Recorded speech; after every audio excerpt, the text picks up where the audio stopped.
Boa noite, encarnados e desencarnados. Queria então fazer uma breve prece para iniciarmos a preleção do dia de hoje, já agradecendo todo o dia de hoje, o fato de termos acordado, por nós termos essa conexão com o mais alto, por nós lembrarmos de fazer essa conexão diária através da prece, agradecer por estarmos aqui, por passarmos por todas as barreiras materiais que às vezes nos impedem de vir até um local de oração. Então, devemos agradecer ao nosso amado Mestre Jesus, ao nosso Pai Maior, à nossa Mãe, que é a Mãe de todos nós, a pleiade de espíritos que nos acompanham, os espíritos dessa casa e a todos que nos acompanham, aos nossos amigos. E assim vamos pedir autorização para iniciarmos mais um estudo do Evangelho, sempre em nome de Jesus Cristo. Graças a Deus, graças a Jesus. Muito bem. Como essa semana é a Semana da Páscoa, né? Eu achei interessante da gente falar um pouquinho sobre a Páscoa. E a Páscoa, para nós espíritas, né? Porque nós, espíritas, nós não temos ritualística. Então, Kardec, né, ao compor as obras, ao ajudar a compor as obras, nenhuma das obras de Kardec tem qualquer tipo de ritual, né, ritualística. Como a gente estávamos acostumados a termos na religião católica. Eu venho de uma família católica e você pode desligar aqui, se quiser. E a gente, desde criancinha, que a gente acompanha, principalmente a Páscoa. E a Páscoa é um período tão intenso para o cristão, né?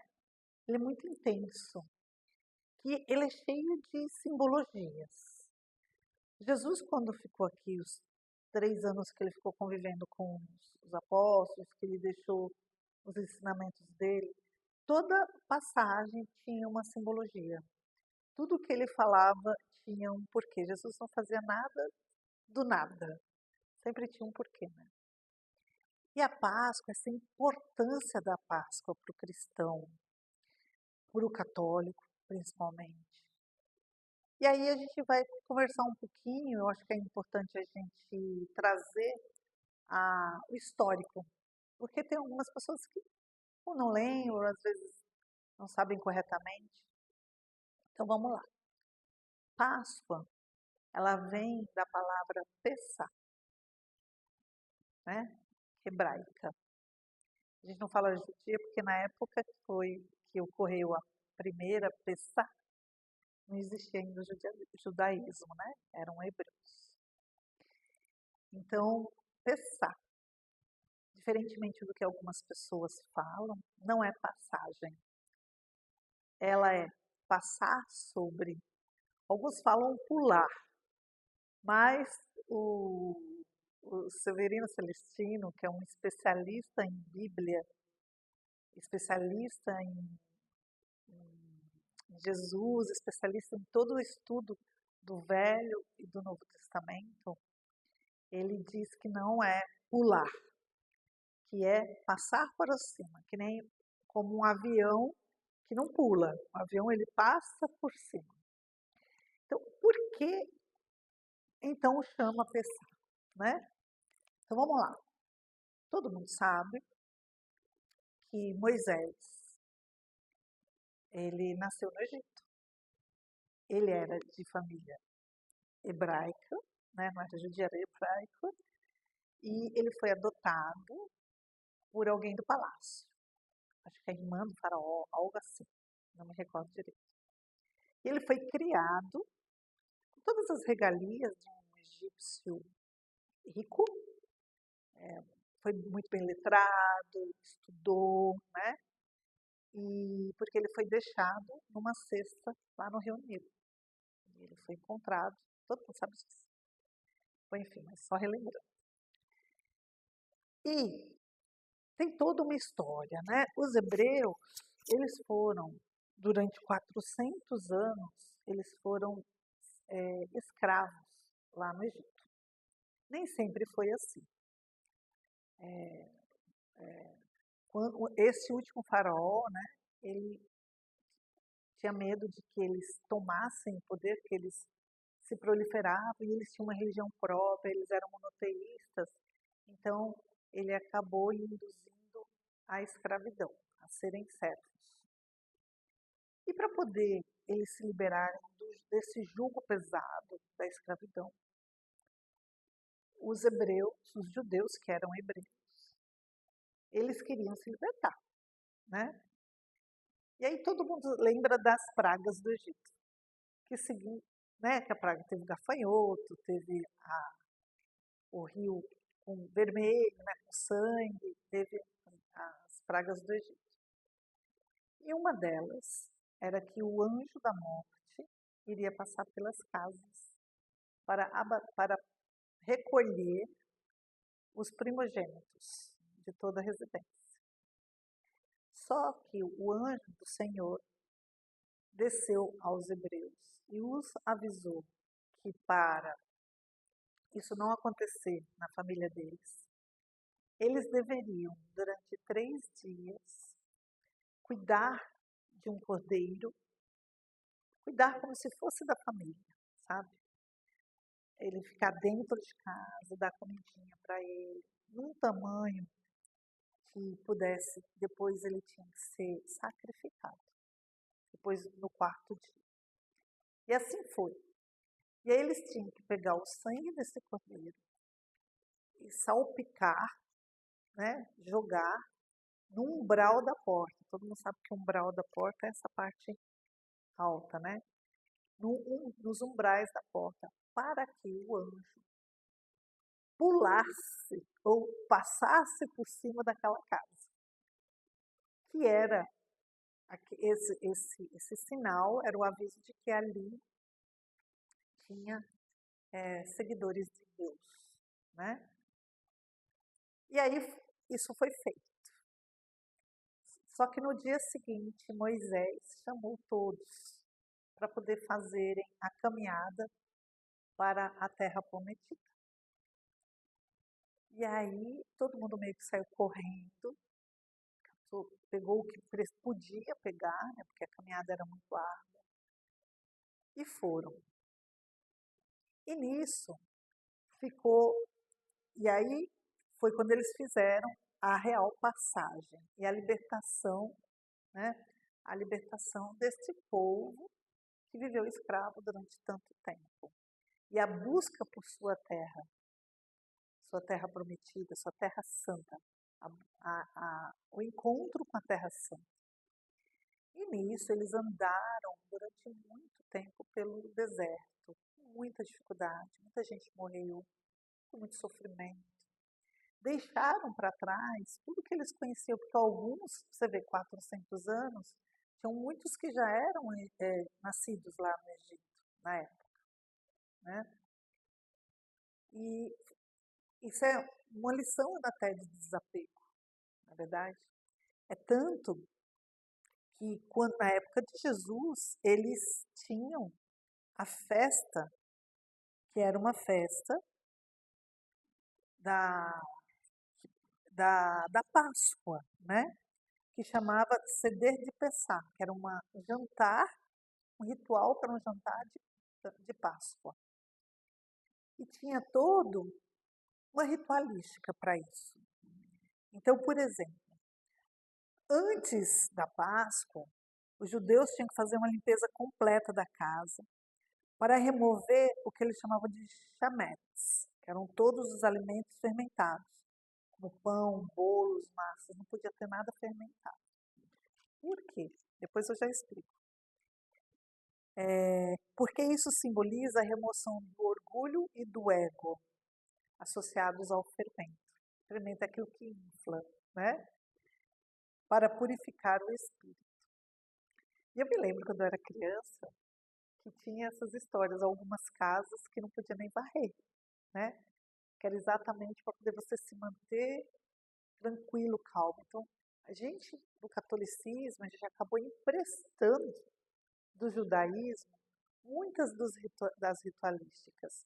Até o Severino Celestino, ele faz esses paralelos, ele comenta bastante, que é bem interessante. E o jantar, o ritual, o jantar de Páscoa, né, que é o ritual, ele é realizado nas 2 primeiras noites, que chama diáspora, e é o ponto central da celebração. Então, chama Seder de Pessah, né? No Seder, os participantes seguem uma ordem descrita no livro chamado Haggadah de Pessah, que tem alguns alimentos, e cada alimento tem um simbolismo específico. Então, uma matzah, que é o pão ázimo, por exemplo, é o pão que lembra o pão que os hebreus comeram ao sair do Egito. Na hora que eles estavam saindo do Egito, às pressas, era o pão que eles tinham para comer. E era um pão não fermentado. Pão duro, sem fermento, duro. Até o Severino Celestino, ele fala assim, muito engraçado, ele fala, quem não comeu esse pão, não queira comer.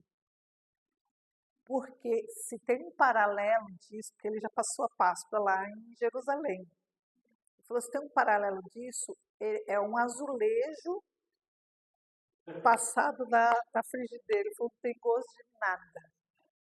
Muito pelo contrário, tem um gosto horrível. Ele falou que ele já passou a Páscoa lá em Jerusalém, ele falou, nunca mais. Ele vai para lá, mas vai depois da Páscoa. Porque na época de Páscoa é obrigatório, todos os hotéis, só tem isso. Não pode ter outra coisa. Daí, que é a questão do ritual, né? Também tem o maror, são as ervas amargas. Que essas ervas amargas é para representar a amargura da escravidão no Egito. Aí tem também o que eles chamam de charocê, que é a pasta de maçã, de nozes e de vinho, que simboliza a argamassa usada pelos escravos hebreus. Os escravos hebreus, eles construíam um monte de coisas lá no Egito, né? Aí o zeroá é um osso de um cordeiro, que ele representa o cordeiro pascal que foi sacrificado no templo, aquele cordeiro que contei para vocês, que foi sacrificado pelas famílias e que foi levado para servir de alimento durante esta caminhada, árdua caminhada, em busca da Terra Santa. E carpaz, que é um vegetal como a salsa. Esse vegetal, tipo, o Severino fala que é tipo um alface, diferente. Ele é mergulhado em água salgada, e especificamente para lembrar as lágrimas de dores vertidas na época da escravidão e na época da dura passagem, né? E o beitzá, que é o ovo cozido. O ovo cozido, ele tem um sinal de luto pelo templo destruído e também é um símbolo de vida e de esperança. E aí eu vou tomar emprestado o que o Severino também falou, que o ovo, ele aparenta ser muito frágil, né? Se você bater o ovo, ele quebra, concorda? Porém, se você cozinhá-lo, ele não fica resistente, ele fica duro, mais resistente. E é isso, é a lembrança do judeu de toda a sua resistência, do quanto ele foi resistente e resiliente, em todos os problemas e as lutas que eles tiveram, né? Então, o ovo, ele traz isso, né? Essa simbologia. E esse ovo, ele é um símbolo que representa o renascimento, fertilidade, e hoje em dia a gente tem os ovinhos de Páscoa, não é? A gente só não sabe por que o coelho, mas o ovo de Páscoa a gente tem. E aí a gente sempre pergunta, o que o ovo de Páscoa tem a ver com Jesus, certo? E tem tudo a ver, porque tem a ver com toda essa herança que a gente traz da ritualística hebraica e judia e também das festas pagãs. Em algumas festas pagãs, lá na Europa, por exemplo, com os romanos, chineses, egípcios também, com os gauleses, eles pintavam ovos que depois eles eram reverenciados, depois eram dados como presentes. E eles eram oferecidos como um símbolo da renovação da vida. Lembrando que a Páscoa, no calendário, ela segue o calendário judaico, que é um calendário lunar. Então, logo depois do solstício, do início da primavera, na próxima lua nova. Sempre a Páscoa cai nisso. Por isso que para nós aqui, que a gente tem um calendário solar, nunca cai na mesma data. É sempre um feriado móvel, que a gente chama, né? Porque ele se referenda a isso. Então, lembrando que a Páscoa é o início da primavera, onde tudo se renova, onde a vida se renova, onde o campo e as flores eles estão desabrochando, né? Então tem também essa herança dos cultos pagãos e também dos hebreus. Então a gente já sabe de onde veio o ovo. Agora o ovo de chocolate foi invenção de um europeu no século XVIII. De confeiteiros, foi invenção de confeiteiros europeus para poder dar de presente. E aí isso já até hoje se remonta. Então que a gente fique feliz quando a gente está dando um ovo de chocolate para alguém, né?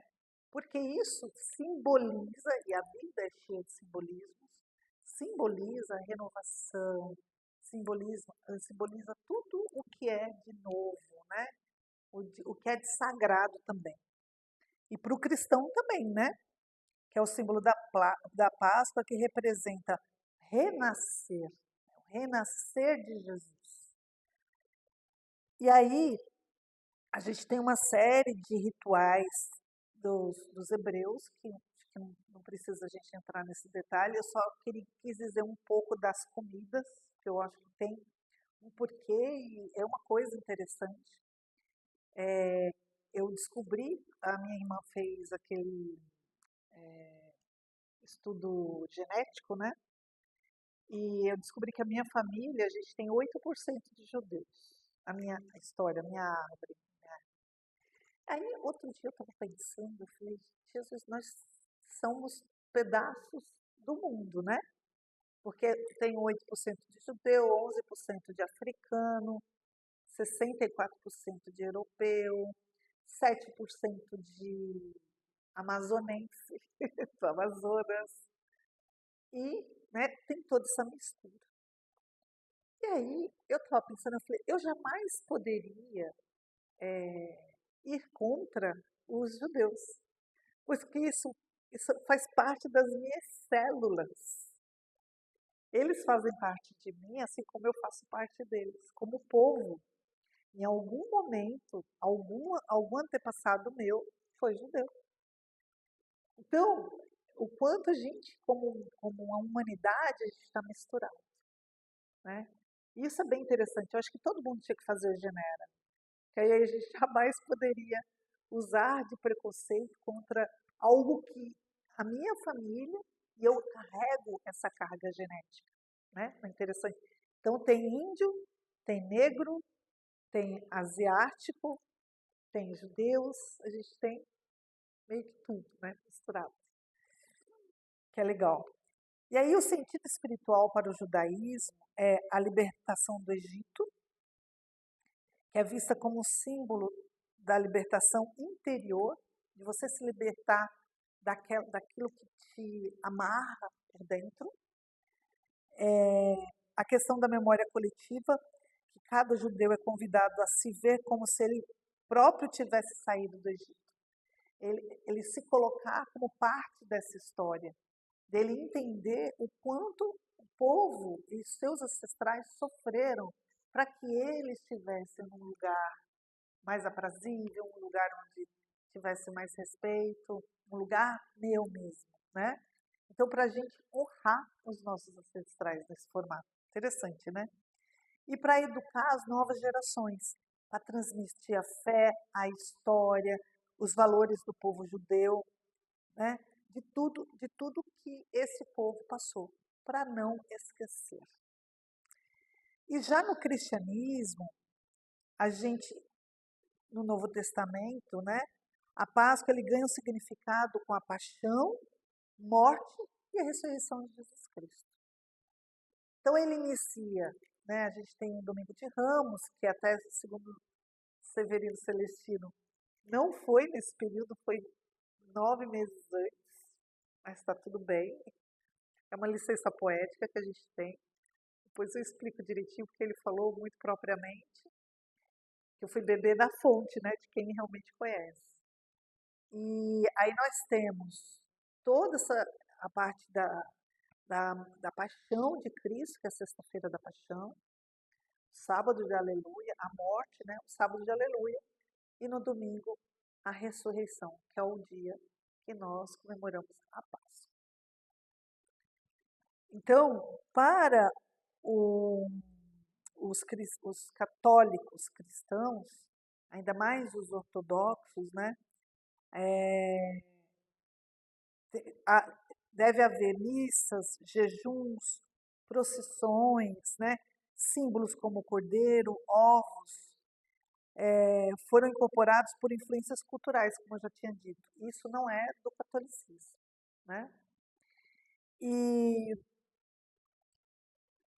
para os católicos, a morte e a ressurreição de Jesus é a celebração central da fé cristã, que marca o momento que, segundo os evangelhos, Jesus ressuscita dos mortos no terceiro dia após sua crucificação.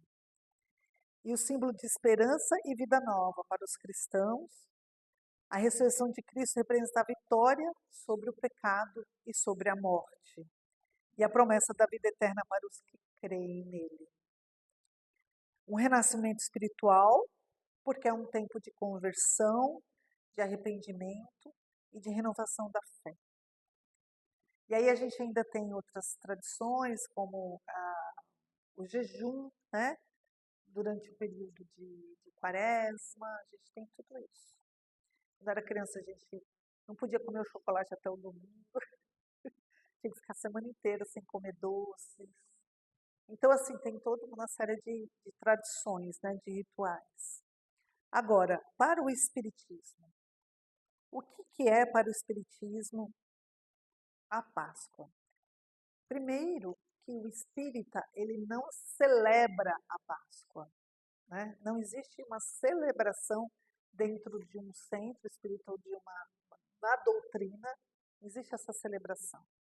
Nós fazemos porque a gente herdamos isso do catolicismo. Mas não existe essa exigência da gente celebrar a Páscoa.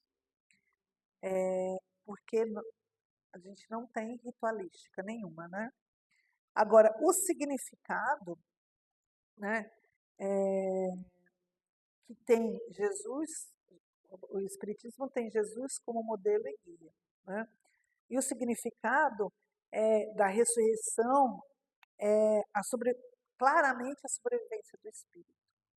Se para o católico a cruz é a simbologia do catolicismo, para o espírita é o renascimento de Jesus, ou a volta de Jesus, ou o fato de Jesus comprovar que existe vida após a morte, que é a nossa Páscoa, que é a nossa simbologia.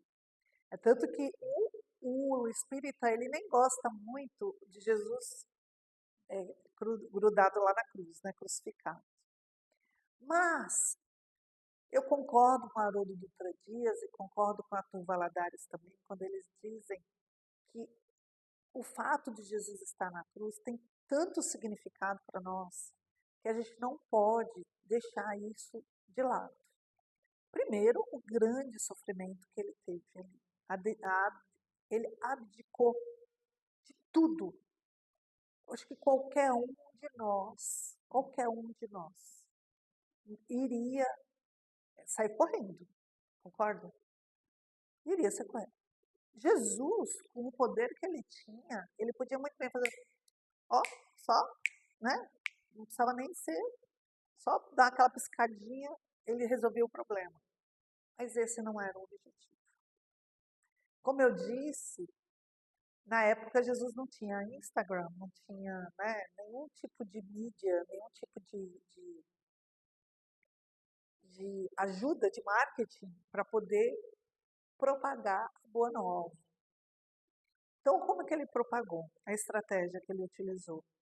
Né? Lembrando que a gente estava passando de um planeta primitivo para um planeta de provas e expiações com a vida de Jesus. O que ele fez? Primeiro, ele fez muitos, se vocês forem assistir o Chosen, parece que não para de fazer milagre. Ele fez muitos milagres e fala para as pessoas, não conta para ninguém. Bom, você falar para uma pessoa, não conta para ninguém, cara, é a mesma coisa de dizer assim, a língua fica coçando, né?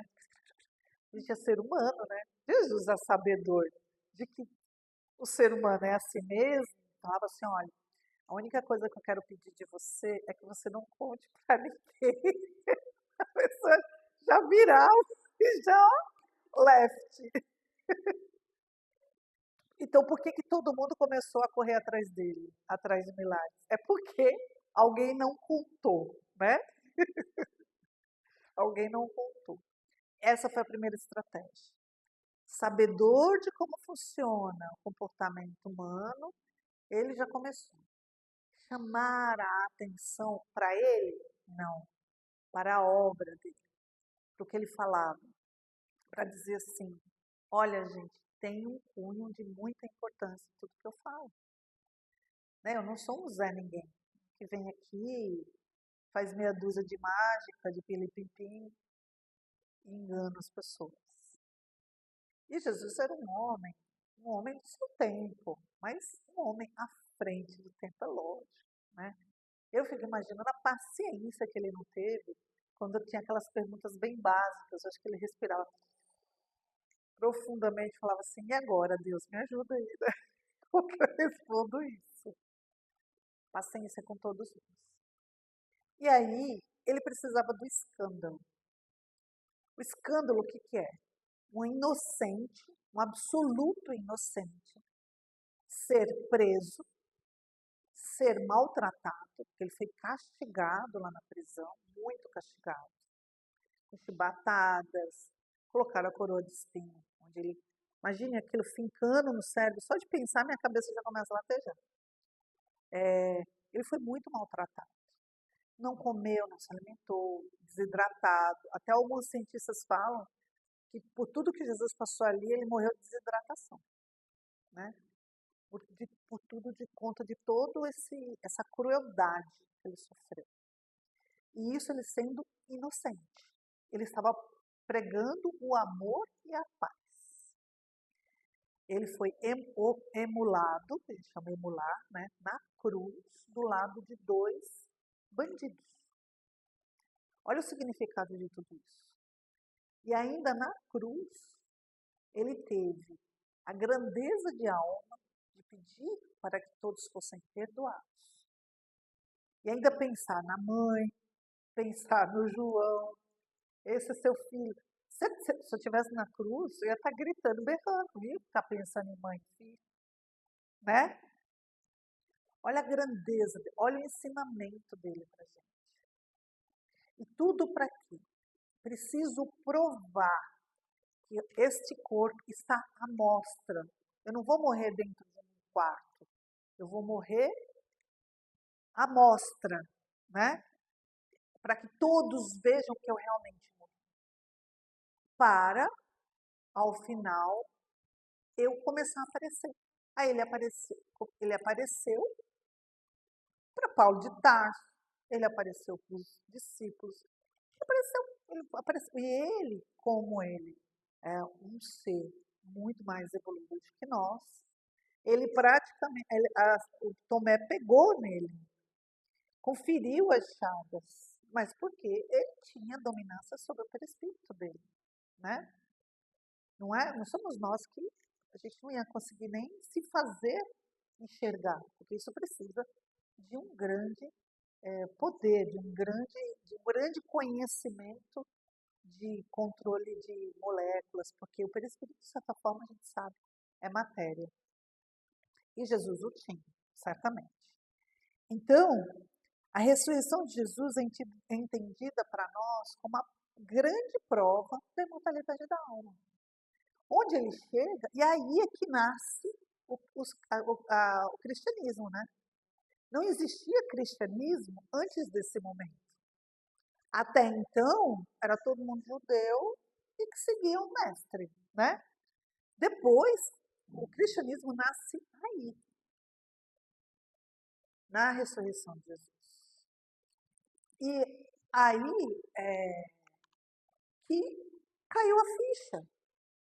E todo mundo que achava que Jesus ia pegar em armas, porque ele falava de reino. Não, o reino de Deus, um reino, meu reino, né? E até que ele foi, fizeram chacota com ele. Prova se você é rei mesmo, né? Por quê?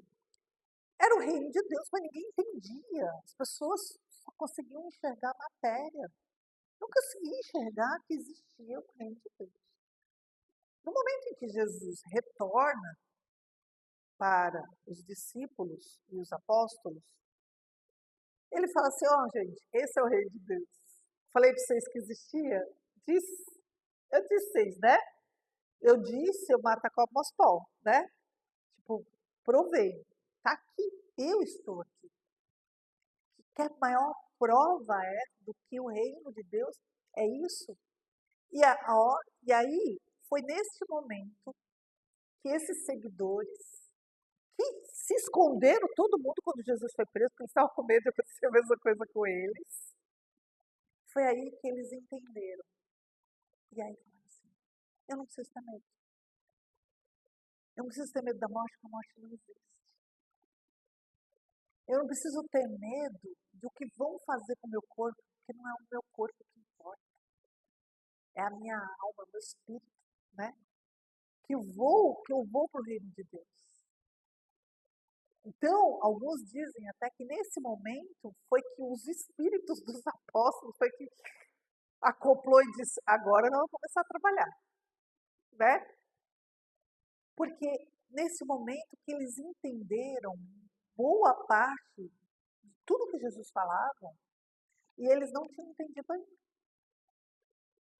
Porque é muito difícil de você entender quando está no subjetivo. Agora, quando alguém te prova, fica muito mais fácil. E aí, continuando.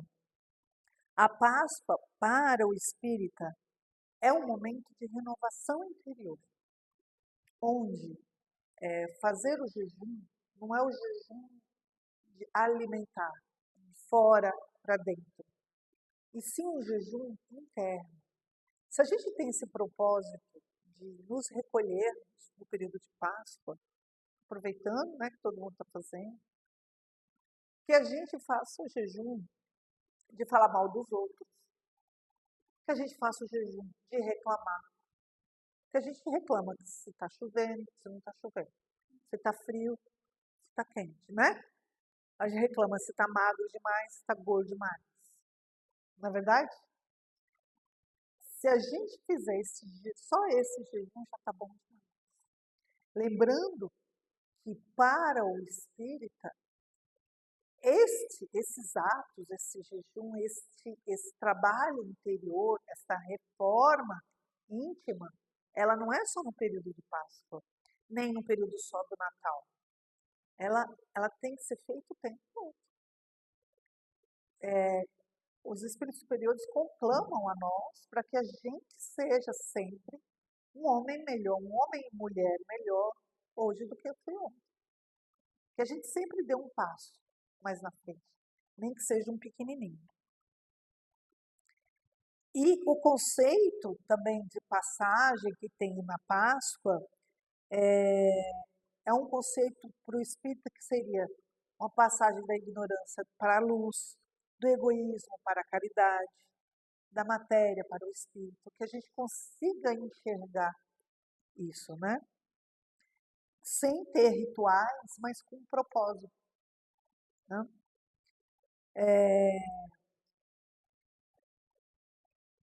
As obras, elas abordam esse período de Páscoa, as obras do Espiritismo, porque é um período absolutamente importante para o cristianismo. Então, a gente vai ler a ressurreição de Jesus, estudos sobre isso em toda a obra, né? E a gente tem muitos trechos doutrinários falando sobre isso. E só relembrando que também tem uma simbologia da passagem interior, da coisa interior, né? E da dor para a paz, que a gente entenda e enxergue a dor do outro, sem precisar passar pela mesma coisa de preferência, mas tendo empatia com a dor do outro. Sentindo que, por exemplo, os próprios judeus, como exemplo, ter empatia do porquê que há essa ritualística, por que eles têm esse enxergar do seu passado, dos seus antepassados, né? Com muito respeito.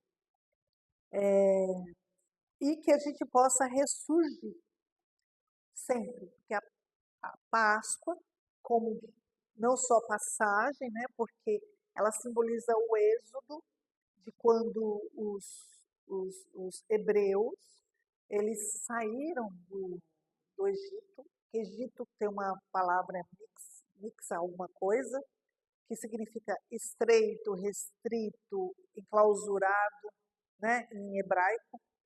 E eles saem desse enclausuramento como se fosse um enclausuramento, um encarceramento interior para a liberdade. O êxodo, ele significa isso. E nós, espíritas, a gente pega de toda essa herança que a gente tem, tanto dos hebreus, judeus e dos cristãos originários, a gente trouxe tudo isso para nós. O próprio Kardec, que era católico, né? que a gente traz essa não só o ritual, mas essa vontade de você fazer essa passagem do homem novo, velho para o homem novo, de você sempre estar se renovando, de você sempre dar a oportunidade de você se renovar, de aprender coisas novas. Né? E aí eu vou finalizar uma mensagem de Emmanuel, que está no livro Caminho, Verdade e Vida, Chico Xavier, né? De Chico Xavier.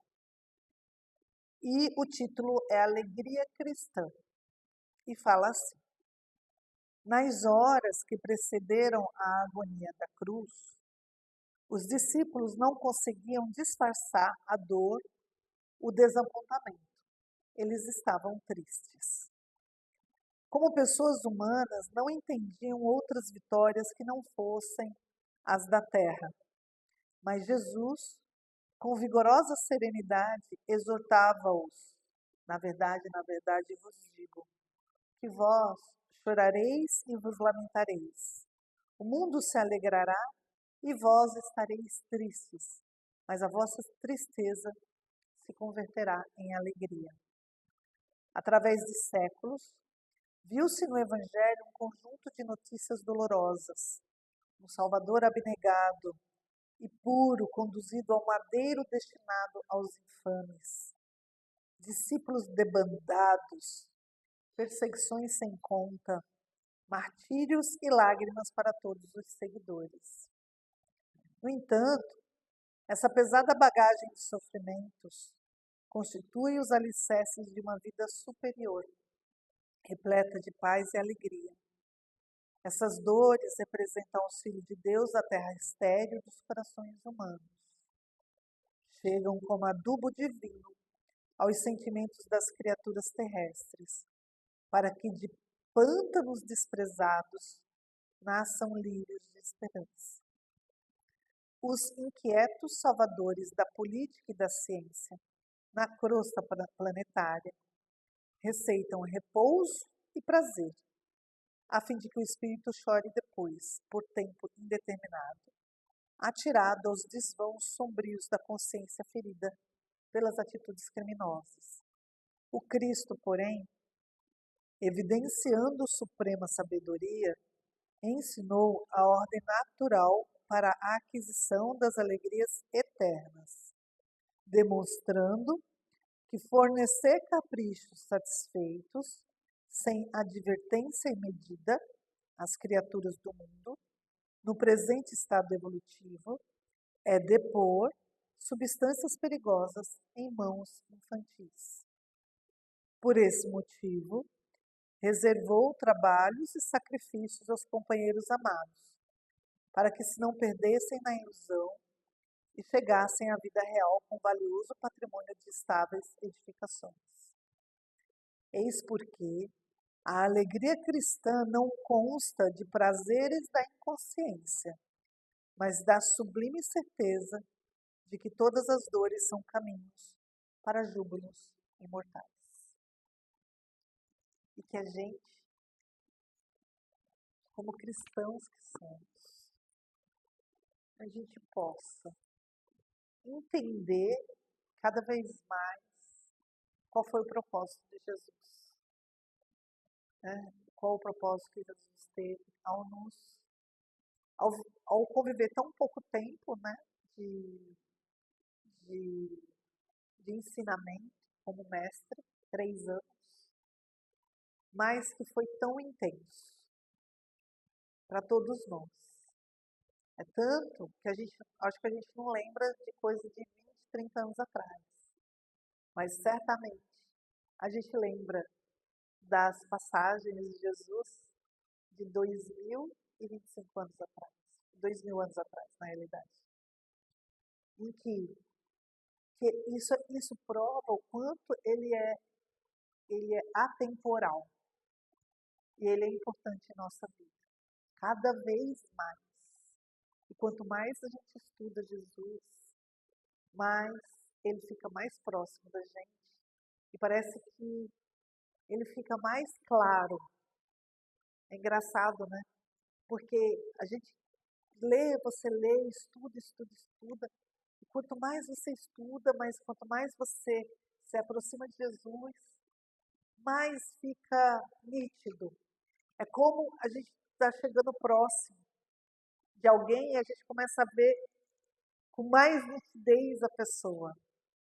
Ou a mesma de põe óculos, né? Mas assim, mais nitidez. Que é que ele vai chegando mais próximo do nosso coração, né? Então, assim, que a gente tem esse propósito de enxergar toda essa trajetória que Jesus teve, todo esse sacrifício pessoal, foi exatamente não para nos salvar, necessariamente, mas para nos mostrar como a gente procura o caminho para a salvação. Ele não salva automaticamente, porque ninguém é salvo, né, por outro. Somente nós mesmos podemos trilhar nossa trajetória.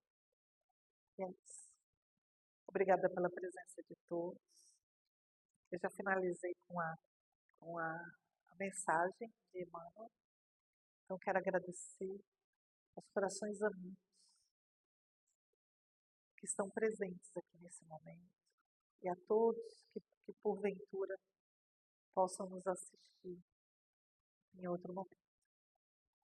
Que Deus envolva cada um dos seus filhos em um abraço paternal e afetuoso, nos abençoando para que possamos seguir em nossa jornada. Graças a Deus, graças a Jesus.